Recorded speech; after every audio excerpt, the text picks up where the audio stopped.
So I'm out here in Cache Bay in Quetico Provincial Park. I am with Mr. Darren Fagerman. Always a pleasure to be hanging out with you, Darren, and particularly enjoyable to be here in Cache Bay. First time for me in the winter. And how's your day going so far? Very good. Thanks for coming along, Joe. I appreciate it.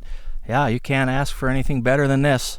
You just caught a nice lake trout? Yeah, we caught a nice lake trout.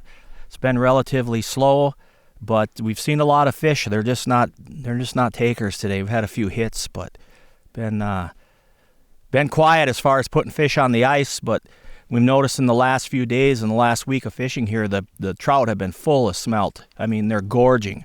Yeah, and I don't know if that has anything to do if they've got full bellies or what. But today, they're not as aggressive. We're seeing them.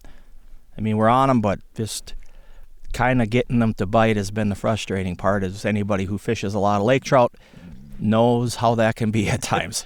Yeah.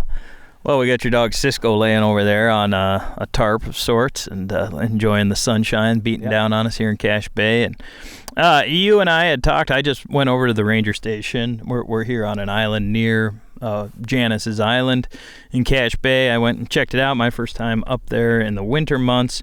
You and I have been talking, sharing some Janus stories today on our walk out here and so forth. What do you think of when you recall Janice Matichuk and her time out here at Cache Bay? They broke the mold after they made her, that's for sure. She was one of a kind. Very nice lady, fun to visit with. She enjoyed having company too. You know, obviously we go some time in the slow seasons without seeing anybody.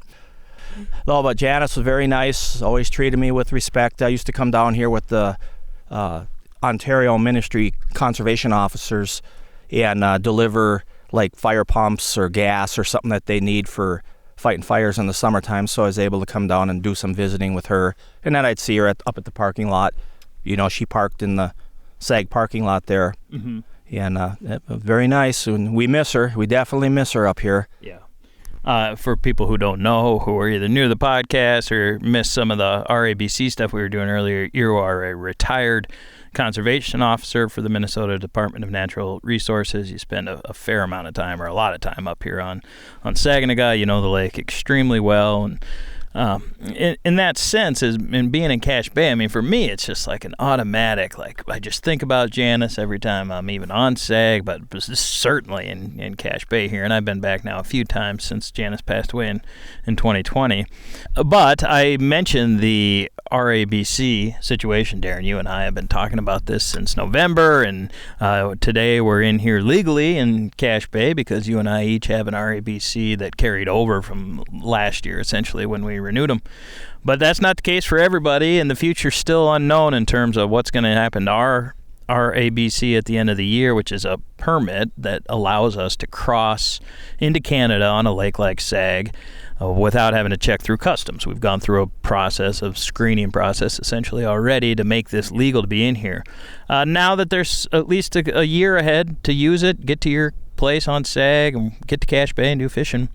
How you feeling since the last time we spoke, which was we didn't have permits at that time? Well, a lot better. I mean, it was nice. We went the whole month of February not coming up because it was really cold, and just coming around the long way wasn't in the cards for us. But then they allowed the expired permits to be good till the end of the year. So now we're coming back up again, and it's puts a smile on our face for sure. I mean, it's beats the alternative, but you know, right now we don't know what the future is going to be as far as the Arabic permits go. We've been working with the congressional delegation, being in touch with them, and they don't really know, and they've been asking for answers from the Canadian government, and we just get the kind of a generic response that you could, you know, use for almost any situation. And so it's a foreign government, and they get to run their country the way that they want to run it, and we just hope that they see our side of the story, and hopefully we can, you know, get the permits again and be vetted and come up here